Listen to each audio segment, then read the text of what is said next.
Seja bem-vindo ao Macabrocast.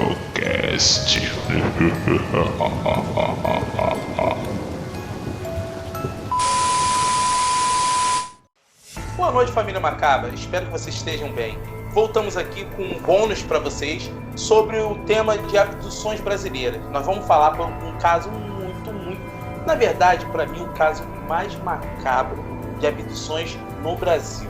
Antes de mais nada, queria pedir para vocês, dê aquele like maroto lá, dá uma força pra gente, compartilhe. Também, nós temos um grupo no Facebook que se chama Terror Macabro Brasil. Quem quiser, se inscrevam no grupo. Vamos fazer a família Macabra crescer. Espero que vocês gostem do conteúdo. Nós vamos falar sobre o caso de abdução brasileira mais macabro da história, na minha opinião. Sabe, o caso da represa Billys. Ele é muito detalhado, ele é muito sinistro.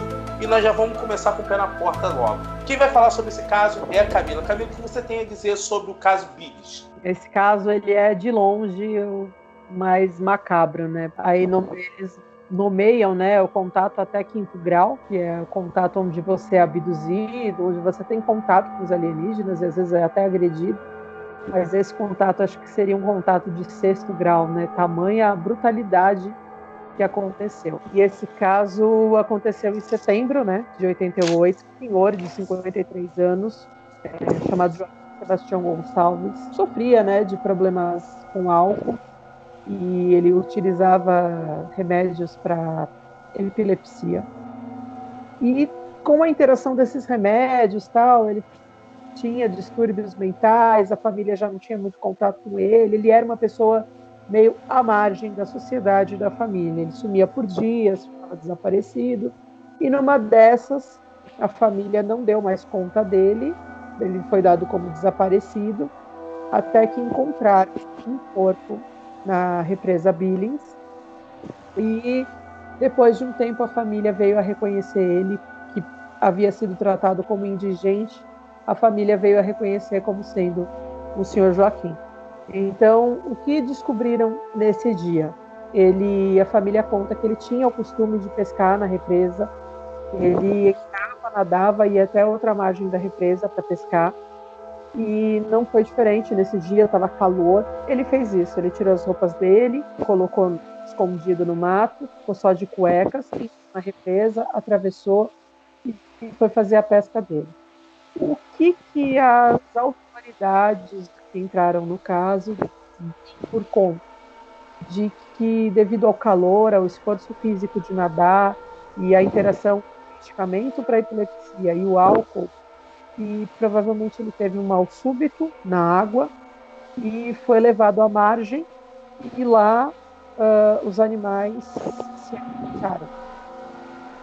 Só que o estado em que esse corpo foi encontrado, ele foi encontrado cerca de 2 dias depois por um menino que estava caçando pássaros, né, na região.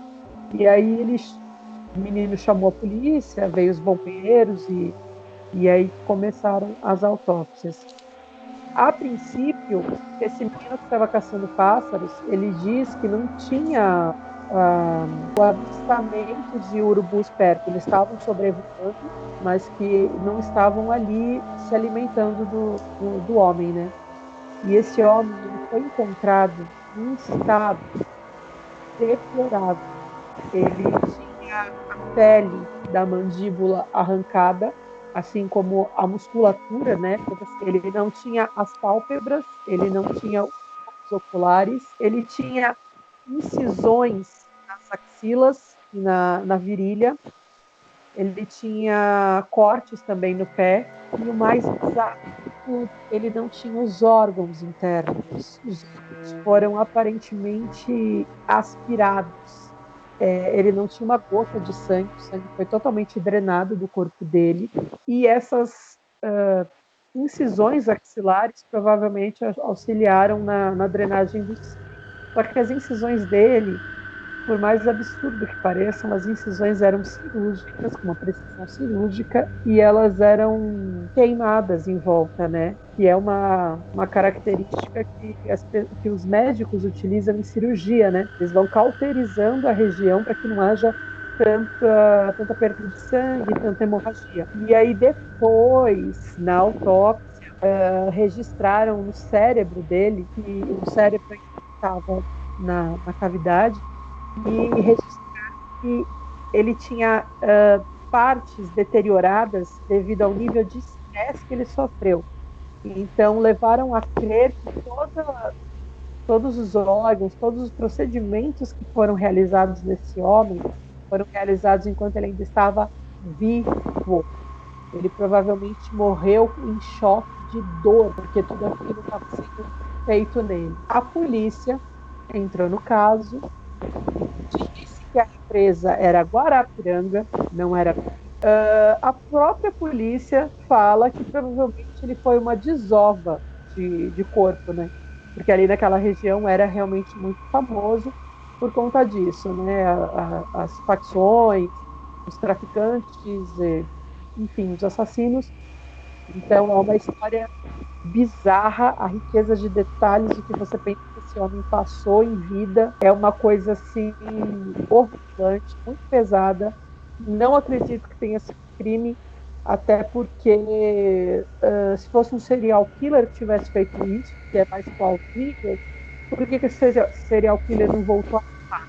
Esse corpo foi exumado, mas depois de alguns anos, quando levantaram uma tecnologia, tentaram exumar novamente esse corpo, mas a família não permitiu, até porque ele já tinha misteriosamente sido mandado para outra cidade, outro estado, por conta da polícia. Então, é um caso cheio de mistérios para o lado sobrenatural do que aconteceu e mistérios de o porquê que a polícia cobertaria um caso se ele foi mais um caso de desova ou de morte natural. Né? Então, por que a polícia cobertaria tudo isso? Trocaria o nome dos locais? É um caso bastante complexo. E assim, Anderson, o que você tem a acrescentar nesse caso? Qual é a sua opinião? Esse cara sofreu nessa situação aí, cara, acho que não tem como você classificar o que esse corpo passou, entendeu? Com tudo isso que a Camila descreveu, é extremamente surreal e teve até, acho que até a Camila falou um pouco disso, que na época eles ficaram tão perdidos, né, nesse caso, né, qual era a vertente de investigação, eles chegaram a cogitar que poderia ser um animal da floresta que entrou dentro do corpo ali, comeu. Cara, é uma riqueza de detalhe assim que as teorias foram diversas, serial killer também, por causa de todo esse extremo cuidado, esses detalhes, mas eu acredito que se fosse serial killer deveria ter acontecido outros corpos, né, aparecendo nas mesmas condições. Um outro detalhe também grosseiro dessa história é que não só os órgãos internos foram retirados, a musculatura também. Então o corpo foi achado pele e osso literalmente. Foi um negócio muito específico, assim, o ser, né, ou a máquina que fez isso, ele sabia o que ele queria ali, entendeu? E o cérebro também não teve nenhum dano na caixa craniana, mas ele também não tinha o cérebro. Foi tudo tirado pelo mesmo lugar. É um negócio assim surreal mesmo. Esse aí, para mim, foi o caso que mais me chocou. Que até as imagens, as poucas imagens que a gente consegue achar, você olha assim e fala assim: caraca, como é que conseguem fazer, independente se foi realmente uma pessoa ou foi algo de fora, né?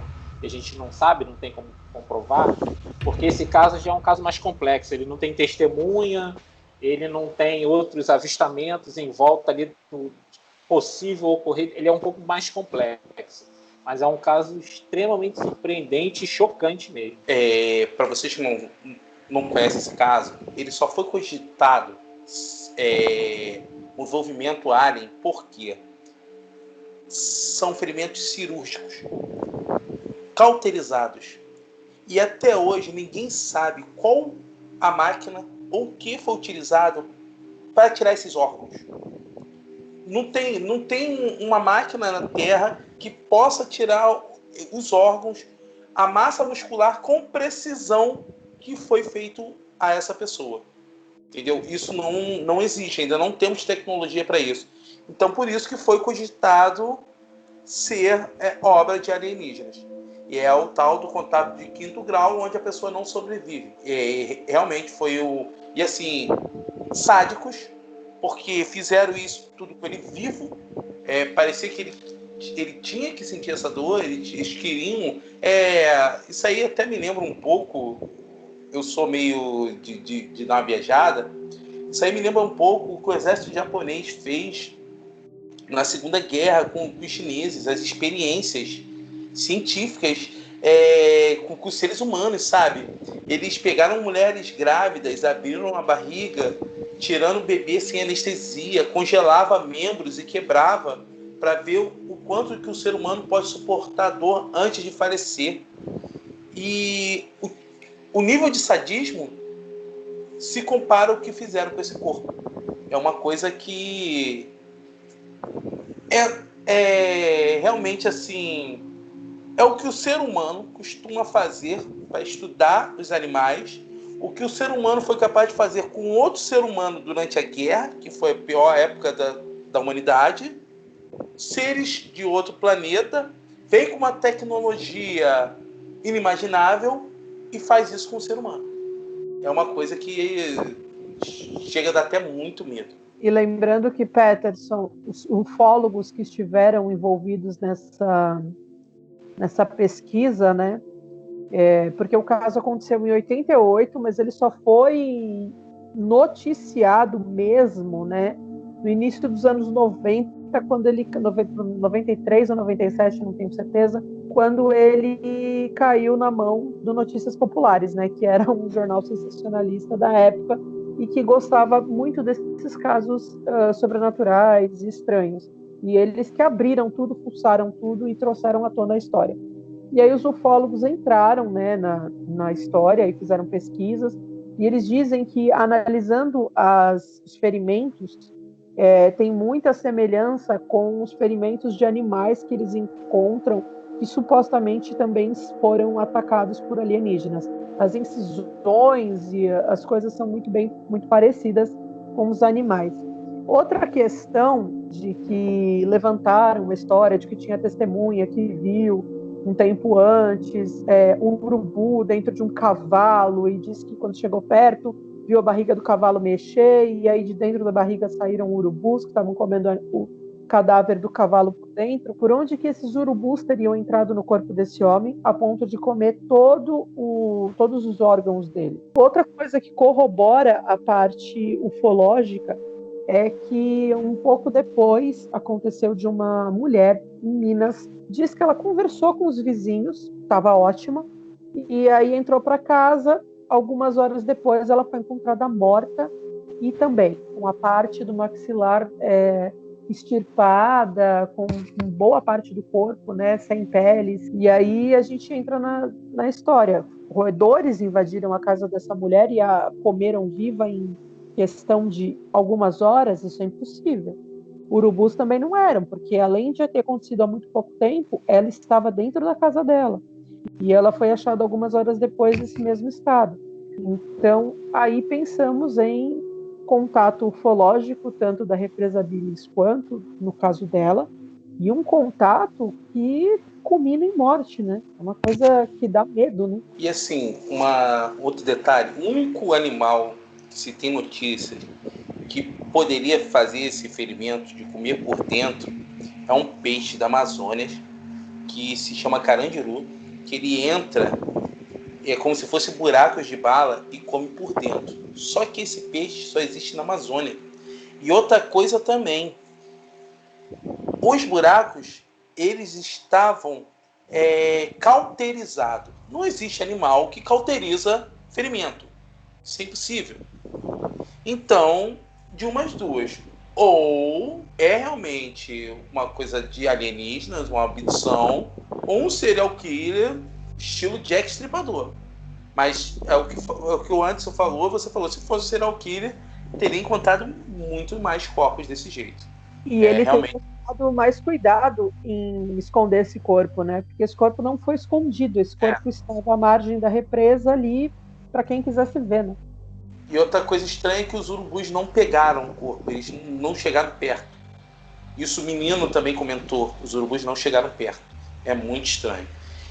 E vamos lá, galera, encerrando mais um bônus para vocês. Espero que vocês gostem. Espero que vocês estejam curtindo o canal. O canal está sendo feito especialmente para vocês que amam terror. Estamos querendo dar uma seriedade no terror, trazer uma coisa que te façam refletir, que te façam pensar. Terror também é cultura, galera. Terror também é cultura. Desde já agradeço pela participação do Anderson. Anderson, dá um tchau pra galera. Até o próximo programa. Isso aí. Agradeço também pela participação da Camila. Camila, dá um tchau pra galera. Tchau, galera. Até a próxima. E vamos vir aí, deem sugestões de temas que vocês querem que a gente aborde aqui. Que a gente está fazendo esse conteúdo para vocês. Até o próximo programa com mais histórias macabras por aí.